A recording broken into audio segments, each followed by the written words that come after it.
በየቀኑ ጠዋት ከእንቅልፋችን ስንነሳ መጀመሪያ የምናደርገው ነገር ምንድን ነው? ስልካችንን አንስተን ማየት።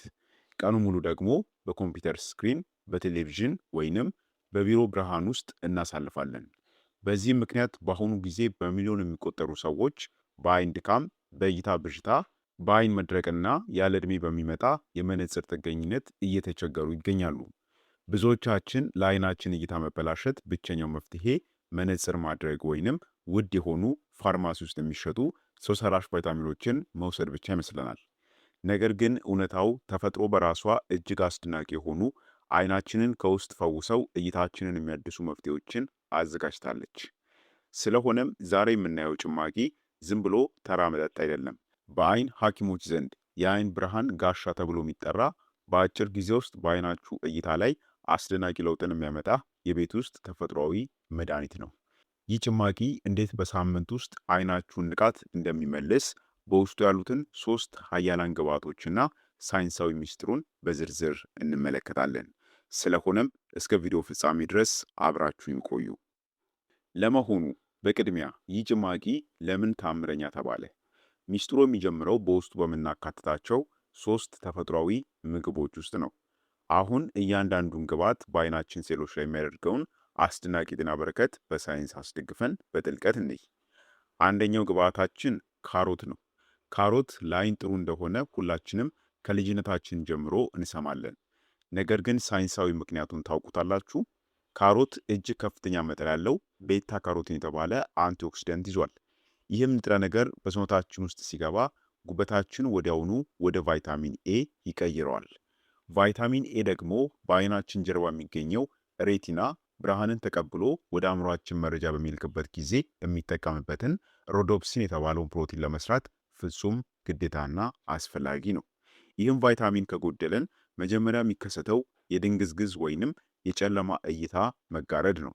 በተጨማሪም የአይን ውጫዊ ሽፋን ወይንም ኮርኒያ እንዳይደርቅና እንዳይቆስል የመጠበቅ ትልቅ የሆነ ኃላፊነት አለበት። ሁለተኛው ግብዓታችን ስፒናች ወይንም ቆስጣ ነው። ሁለተኛውና እጅግ ወሳኙ ግብዓታችን ቆስጣ ነው። ስፒናች ለአይን እይታ እጅግ አስፈላጊ የሆኑትን ሉቲንና ዚያዛንቲን የተባሉ 2 ኃይለኛ አንቲኦክሲደንቶችን በከፍተኛ መጠን ይዟል። እነዚህ ንጥረ ነገሮች በአይናችን መሃል ላይ በሚገኘው ማኩላ በተባለው ስሜታዊ ክፍል ላይ ይከማቻሉ። ሚናቸውም ልክ እንደ ተፈጥሯዊ የሰንግላስ ወይንም የፀሐይ መነጽር መሆን ነው። ከስልካችን ከኮምፒውተራችንና ከፀሐይ የሚወጣውን ጎጂ ሰማያዊ ጨረር ልክ እንደ ማጣሪያ በመምጠጥ የአይን ህዋሶቻችን እንዳይቃጠሉና እንዳይሞቱ ይከላከላሉ። በስፒናች የበለጸገ ምግብ የሚመገቡ ሰዎች እድሜን ተከትሎ የሚመጣውን የእይታ መበላሸት ወይንም ማኩላር ዲጀነሬሽን የመጋለጥ ዕድላቸውን በ40% ይቀንሳል። ሶስተኛው የምንጠቀመው ብርቱካን ነው። ሶስተኛው ግብዓታችን ደግሞ ብርቱካን ነው። ብርቱካን በውስጡ በያዘው እጅግ ከፍተኛ የቫይታሚን ሲ መጠን ይታወቃል። ቫይታሚን ሲ በአይን ውስጥ የሚገኙትንና ለአይናችን አመጋገብና ንቃት ወሳኝ የሆኑትን እጅግ ጥቃቅን የደም ስሮችን ጤና ይጠብቃል። ኮላጅን እንዲመረት በማድረግ የደም ስሮች በቀላሉ እንዳይቀደዱና ደም እንዳይፈስባቸውም ይረዳል። ከዚህም በላይ በአይን ሌንስ ላይ የሚፈጠረውን የኦክሳይድ ጫና በመቀነስ የአይን ሞራ ወይንም ካታራክት ቀድሞ እንዳይፈጠር ይከላከላል ማለት ነው። አሁን ደግሞ ወደ ተግባራዊው ክፍል እናልፋለን። ይህንን ጭማቂ ስናዘጋጅ በውስጡ ያሉትን ቫይታሚኖች እንዳይጠፉ እናም ደግሞ ሰውነታችን ሙሉ በሙሉ እንዲመጣቸው ለማድረግ የምንከተላቸውን ዝርዝር መመሪያዎችን እንመለከታለን። በቅድሚያ የሚያስፈልጉ ትክክለኛ መጠኖችና ግብዓቶች 2 መካከለኛ የሚሆን ንጹህ ካሮት ያስፈልገናል። በደንብ የታጠበና በትንሹ የተከተፈ መሆን አለበት። በሁለተኛ 1 እጅ ሙሉ ስፒናች ያስፈልጋል። ቅጠሉን ብቻ በመለየት በደንብ ያጠብነውን ስፒናች እናዘጋጃለን። በሶስተኛ 1 ሙሉ ብርቱካን ያስፈልገናል። የተጨመቀ ንጹህ ፈሳሹን ብቻ እንወስዳለን። ከዛ በኋላ በስተመጨረሻ ግማሽ ብርጭቆ ንጹህ ውሃን እናዘጋጃለን ማለት ነው። ከዛም ወደ አዘጋጀቱ ቅድመ ተከተል ስናልፍ መጀመሪያ ካሮቱንና ስፒናቹን በንጹህ ውሃ በደንብ ማጠብ ይኖርብናል። በተለይ ስፒናች ላይ ያሉ አፈርና ኬሚካሎች ሙሉ በሙሉ መወገዳቸውን እርግጠኛ መሆን ያስፈልጋል። በመቀጠል ካሮቱን ቀጫጭን አርግተን እንከትፈዋለን። ይህ መፍጫው በቀላሉ እንዲያደቀው ይረዳል። በመቀጠል ካሮቱንና ስፒናቹን መፍጫው ውስጥ እንጨምራለን። ከዚያም አዲስ የተጨመቀውን የብርቱካን ጭማቂና ግማሽ ብርጭቆ ውሃ በላዩ ላይ ካፈሰሰን በኋላ መፍጫ ውስጥ ጨምረን ልስልስ ያለ ፈሳሽ እስኪሆን ድረስ ለአንድ ወይንም ለ2 ደቂቃ ያክል በደንብ እንፈጨዋለን ማለት ነው። ጭማቂውን ከፈጨን በኋላ ወደ ብርጭቆ ገልብጠን ግማሽ ሻይ ማንኪያ ንጹህ የወይራ ዘይት ወይንም የኮኮናት ዘይትን በላዩ ላይ ጠብ አድርገን በደንብ እናማስሏለን። ይህ ትልቅ ሚስጥር አለው። ይህንን የምናደርግበት ምክንያት በካሮት ውስጥ የሚገኘው ቫይታሚን ኤ እና በስፒናች ውስጥ ያሉትን ሉቲን በቅባት ውስጥ ብቻ የሚሟሙ ወይንም ፋት ሶልብል ንጥረ ነገሮች በመሆናቸው ነው። ያለ ጥሩ ቅባት ጭማቂውን ብቻውን ብንጠጣው ሰውነታችን ሙሉ በሙሉ የመምጠጥ አቅሙ በጣም ዝቅተኛ ይሆናል። ይህንን ጥቂት ቅባት መጨመር ግን ቫይታሚኑ ቀጥታ ወደ ደማችንና ወደ አይናችን እንዲደርስ መንገዱን ይከፍታል ማለት ነው። ስለዚህ በዚህ መልኩ እናዘጋጀዋለን ማለት ነው። ከዛ በኋላ ወደ አጠቃቀሙ ነው። መቼ እንጠቀመው፣ በየትኛው ሰዓት እንጠጣው የሚለው ነው።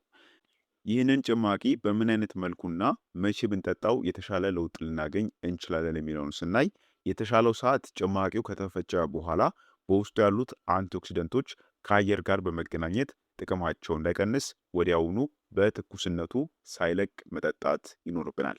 ይህንን ጭማቂ ለመጠጣት እጅግ ተመራጩ ሰዓት ደግሞ ጠዋት በባዶ ሆድ ነው። በዚህ ሰዓት የሰውነታችን የምግብ መፍጫ ስርዓት ንቁ ስለሚሆን በጭማቂ ውስጥ ያሉትን አልሚ ምግቦች ያለምንም መሰናክል በቀጥታ ወደ ደማችን ውስጥ ያስገባችኋል ማለት ነው። ነገር ግን ቁርስም ከበላችሁ በኋላ መጠጣት ትችላላችሁ። ሌላው ደግሞ በአይናችሁ እይታ ላይ የሚታይ ለውጥን ለማግኘት ይህንን ጭማቂ በሳምንት ከ3 እስከ 4 ቀናት ለአንድ ወር ያክል አዘውትራችሁ መጠጣት አለባችሁ። በአንደኛው ሳምንት መጨረሻ ላይ የአይን መድረቅ መጥፋቱን፣ የአይን መቅላትና እንዲሁም ደግሞ የአይን ድካም በከፍተኛ ሁኔታ መቀነሱን በተግባር ማየት ትጀምራላችሁ ማለት ነው። ሌላው በስተመጨረሻ መነግራችሁ አንድ ወሳኝ ጥንቃቄ አለ። እሱ ምንድነው? ስፔሻሊ የኩላሊት ጠጠር ላለባችሁ ሰዎች በስፒናች ውስጥ ኦክሳሌት የተባለ ንጥረ ነገር አለ።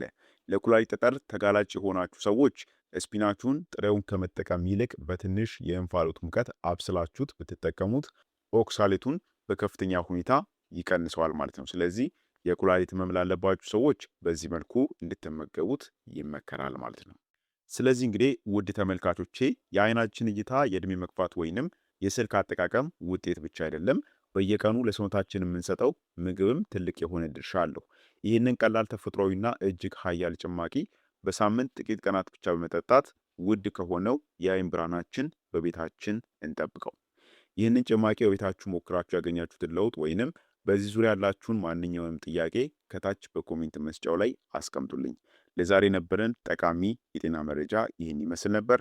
ቪዲዮ ለሌሎችም አስፈላጊና አስተማሪ በመሆኑ ሌሎች ጋም እንዲደርስ ሼር አድርጉላቸው። በቀጣይ ደግሞ በሌላ አስተማሪና ጠቃሚ በሆነ ቪዲዮ የምንገናኝ ይሆናል። እስከዛው ጤናችሁ ይጠበቅ።